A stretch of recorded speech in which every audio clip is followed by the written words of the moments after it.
Labi, par redzi jums jau kaut kas ir bijis. Šādi slaidi droši vien. Cik lūdzu, un pēc tam uz kolokvijas? Kolokvijas jums ir tajos grafikos paredzēts vēl pēc kāda laika par CNS un sensorijām kopā. Tas būs konsultācija par sensoriem? Konsultācija par sensoriem, jā. Labi, kas tad ir adekvātā modalitāte redzes sensorijai sistēma?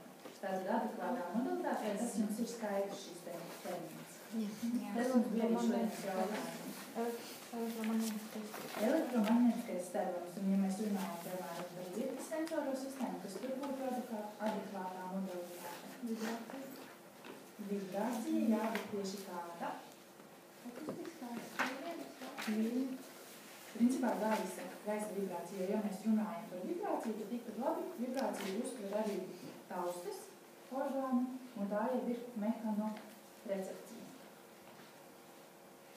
Labi, tātad kā jau mēs noskaidrojām, kas tas vēl tā modulācija? Tur tāds jautājums arī bija.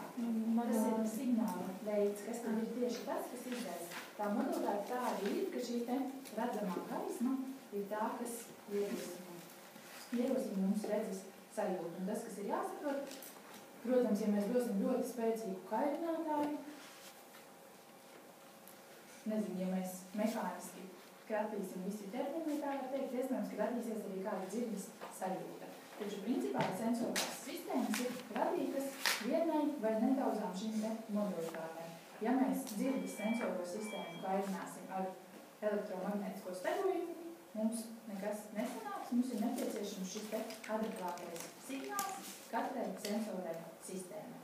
Un tātad redzes sensorai sistēmai tā ir redzamā gaisma. Varbūt jūs zināt, tas vairs nav par cilvēku, tas jau ir drusku par dzīvnieku valsti kā tādu, vai visiem ir šī te redzamā gaisma, vai atšķirās? Atšķirās. Varbūt jūs arī kādu piemēru.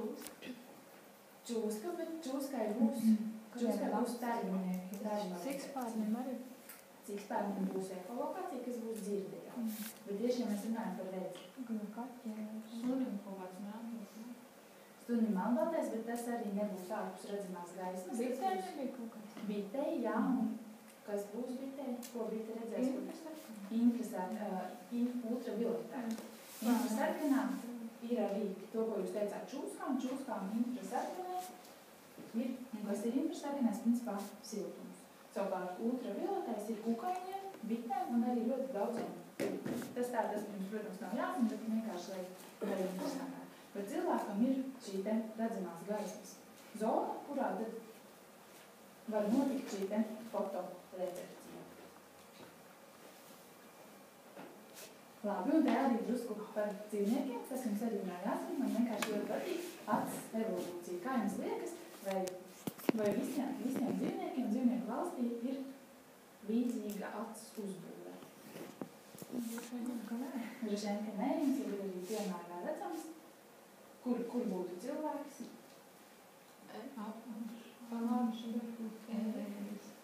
Protams. Un šis te, savukārt, šādi te acis, ja to tā var nosaukt, redzes plankums ir raksturīgs jau tādām organismam kā baktērijām. Jau baktērijas, eiklēnis ir ar šādiem te acis aparātiem, kas savukārt, kas ir interesanti, ko jums noderēs atcerēties, kā evolūcijas gaitā ir šī acis veidojusies, ka sākumā ir slānis, gaismu jutīgu šūnu slānis, kas ir riecies uz iekšu, tātad šī ir nākamā pakāpe.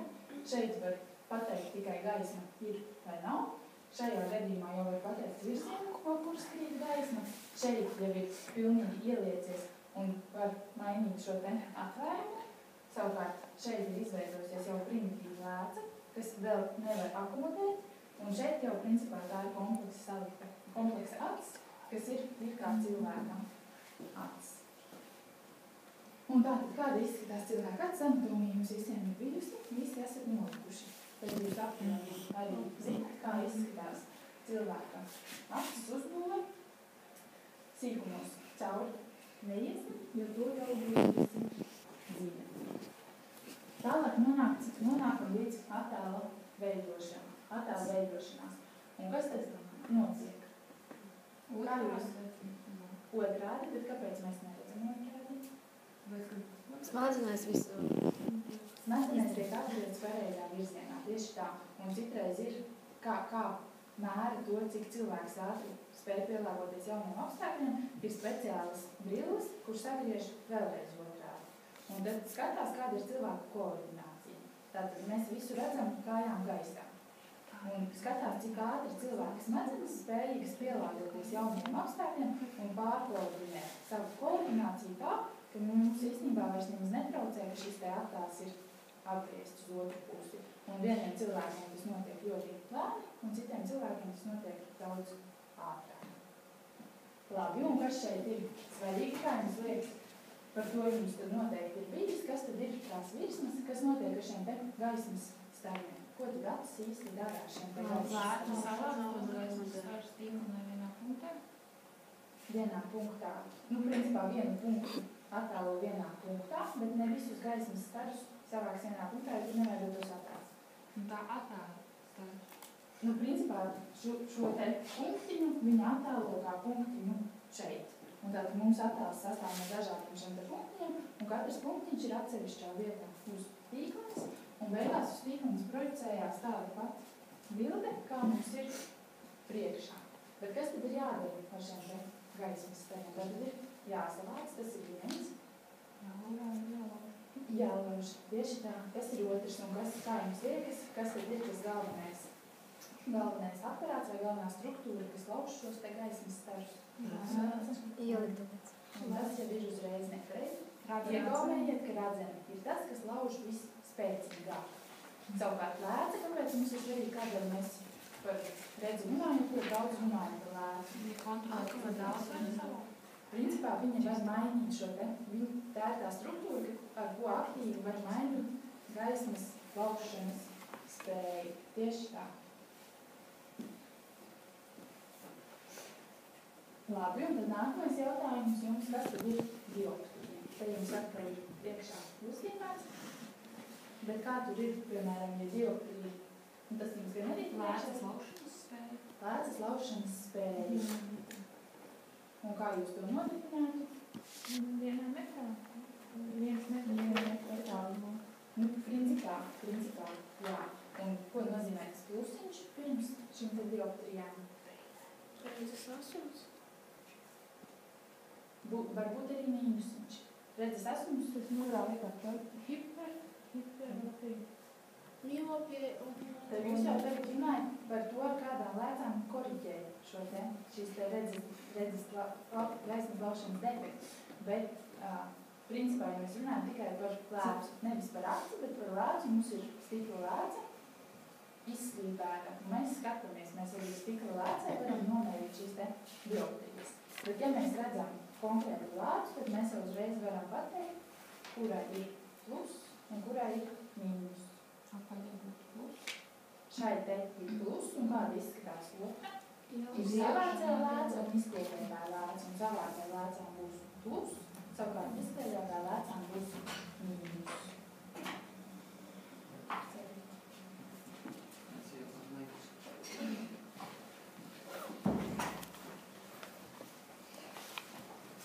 Un šajā pašā zīmējumā jūs varat apskatīties, kas tad mainās. Ieskatieties lēcas formā un pasakiet man, kas mainās. Kādēļ šeit lēcai ir lielāka laušanas spēja nekā šai lēcai? Jo tuvāk priekšmets ir, ne? Priekšmets ir vienādā. Jūs varat vēlreiz? Varbūt priekšmets ir lielāks, liekas. Kādēļ šai lēcai ir mazāka laušanas spēja nekā šai lēcai? Lēcas iznāk. Forma, tieši tā, lēcas forma, jūs labi redzat tā šādi. Šeit te viņa ir izstieptāka nekā šeit te. Un tālāk, kad mēs nonāksim pie aktivācijas, tad ir ļoti svarīgi atcerēties par šiem te muskuļiem, kad viņi ir saspringuši un kad viņi ir atslābuši, jo tā ir ļoti populāra kļūda, kā jums tagad loģiski liktos. Ja mēs skatāmies tuvumā, tātad mums vajag kādu laušanas spēju mazāk vai lielāku? Lielāku, tieši tā, un kādai jābūt lēcē tātad? Apaļākai. Un cilījādie muskuļi ir saspringti vai atslābuši? Cilījādie muskuļi ir saspringti. Un tad, kad mēs nonāksim līdz šim akomodācijas mehānismam, tad arī paskatīsimies, kā tad tas izskatās, kādēļ šie cilārie muskuļi ir saspringuši, bet to atcerieties. Ja cilārie muskuļi ir saspringuši, tad lēca ieņem apaļāku formu un ir piemērota redzēt tuvumā. Labi, un šis attēli principā visi pārsvarā ir no gaitā, tā kā es ceru, ka jūs uz viņiem skatīsieties vēl dažas reizes. Un tas, ko mēs redzam, ir, var teikt, ka pēc šiem te stariem spriežot ir reducētā acis, jo ir pieņemts, ka šie te gaismas stari tiek lausti vienā vietā acis aparātā, bet vai realitātē tā ir? Vai šie te gaismas stari tiek lausti lēcēji pa vidu, un tad viņi aiziet šādi desmīgi sakustojās un dažādās vietās, un kam ir jānotiek, lai šos te gaismas starus vispār varētu laust? Ir jāvirz kāds tā īstajā virzienā. Tas jau ir jābūt, ja mēs atkal runājam par fizikālu sistēmu, piemēram, mums ir prizmu sistēma. Prizmas mums lauž gaismas starus, tādiem nosacījumiem ir jāizpildās, lai šie te gaismas stari tiktu noliekti jeb salauzti. Un jābūt šo caurspīdīgai. Ir jābūt šai te virsmai, pret ko šie te gaismas stari lūst. Protams, ir jābūt arī caurspīdīgai. Ja jūs iedomājaties, ka jums ir gaiss un jums ir stikla klucis. Gaismas stari, ja viņi iet perpendikulāri šai te virsmai, viņi netiek lausti. Savukārt, ja jums ir klucis jau ir tā kā šāda te šķautni, ka šeit te ir tas klucis un šeit ir gaismas stari nāks un tiks lausti. Tātad ja virsma ir perpendikulāri, gaismas stari netiek lausti, ja virsma ir kādā noteiktā leņķī, tad attiecībā pie šo te leņķi gaismas stari noliecās. Un tas fizikālais pamatojums ir tāds, ka gaisā šie te gaismas stari izplatās daudz ātrāk ar lielāku ātrumu nekā, piemēram, stiklā. Un tātad, ja mēs skatāmies šo te leņķa variantu, sanāk, ka gaismas stari mums krīt paralēli, taču šeit viņi ar stiklu satiekas ātrāk nekā šajā te vietā. Tātad viņi tiek noliekti tajā pašā virzienā un tik un tā paliek pēc tam paralēli. Un te jūs arī redzat, principā viņi nedaudz tiek lausti visās šajās te virsmās. Un kā jau mēs noskaidrojām, tā kam piemērs lielākā laušanas spēja ir tieši radzene.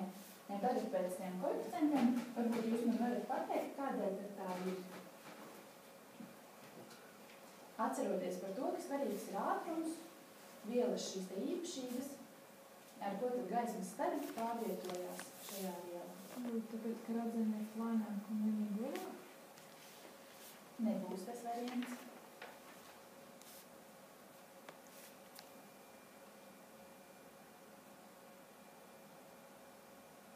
Ja jūs paskatāties uz šiem te skaitļiem, vai šie skaitļi daudz atšķirās viens no otra? Vai ir nopietni atšķirīgi? Nav, vai ne? Bet šie te jau atšķirās daudz vairāk. Tātad radzene ir tieši tā, kas kontaktējas ar gaisa vidi, kur šī te ātruma atšķirība ir vislielākā. Līdz ar to arī šī te staru laušanas spēja ir vislielākā. Savukārt tālāk šajās te virsmās jau ir līdzīgs šis te koeficients un stari tiek lausti mazākā mērā. Un kā jau mēs noskaidrojām, lēca ir svarīga tādēļ, ka tā ir tā struktūra, kas var aktīvi mainīt šo te laušanas spēju.